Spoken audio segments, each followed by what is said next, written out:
Right. Komuravelli మండలకు current కష్టాలు ఉన్నాయంట. ఎట్లా ఉన్నాయో చూపిస్తా చూడండి. ఎంత దుర్మార్గం అంటే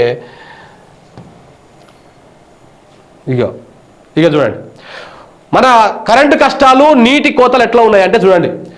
ఇగో కొమరెల్లి మండలకు కరెంటు కష్టాలు, నీళ్ళ తిప్పలు, తాగునీళ్లు దొరకక భక్తుల ఇక్కట్లు, కొమరెల్లికి పోటెత్తిన భక్తజనం, గ్రామాల్లోనూ నీటి కొరత, కరెంటు కోతలు, హరిగోసపడుతున్న సామాన్య జనం. చూడండి, ఎవరిని కదిలించినా ఒకటే బాధ. పల్లెల నుంచి పట్టణం వరకు, రైతుల నుంచి పారిశ్రామికుల వరకు, ఆఖరికి గుడికి వెళ్లే భక్తుడిది అదే బాధ. కరెంటు కష్టాలు అందరితో కన్నీళ్లు తెప్పిస్తున్నాయి. సాగుకు సరిపడ కరెంటు లేక, పంటకు నీళ్లు పెట్టలేక రైతన్న కన్నీళ్లు పెట్టుకుంటుంటే తాగేందుకు గుక్కెడు నీళ్లు రాక జనం అవస్థలు పడుతున్నారు. మన తెలంగాణలో ఈ పరిస్థితి ఈ విధంగా ఉంది. చూడండి, ప్రజలు మల్లన్న కాడికి పోతే, మన కౌలలు మల్లన్న కాడికి పోతే ఆడ కూడా సేమ్ జమాన్లో ఇట్లా మోసుకొచ్చుకుంటుంటివి. మనం జాతరలకు పోతే ఆ బకెట్లు కుండలలో పట్టుకొని, బిందెలలో పట్టుకొని పోయి ఎన్నో బావుల దగ్గరికి పోయి నీళ్ళు పట్టుకొచ్చుకుంటుంటివి. కరెంటు లేక టైంకు, ఆ ట్యాంకులు నిండక, నీళ్లు సరఫరా లేక సేమ్ అలాంటి పరిస్థితే ఉంది ఊర్లల్లో.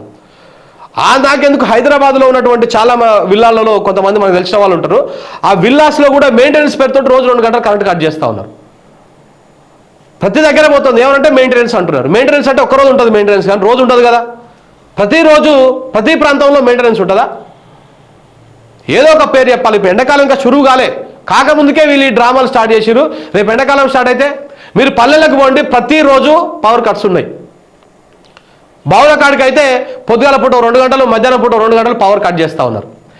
ఇదే కోమటిరెడ్డి వెంకటరెడ్డి గతంలో లాగ్బుక్ల కాడికి పెద్ద షో చేసి సినిమా డ్రామా చేసిండు. మరి అలా నువ్వు పోయి ఎందుకు ఒక్కసారి పోయి అడుగుతలేవు వెంకటరెడ్డి? ఒకరోజైనా పోయి మరి లాగ్బుక్లు చూద్దాం, ఇప్పుడు మా పాలనలు ఎట్లా ఉన్నాయి, మేమంతా పతితులం కదా, పతివతలం, మంచిగానే ఉన్నాయా లేవా అని చూపించాలి కదా. పోయి నువ్వు ఆ పని చేయడు.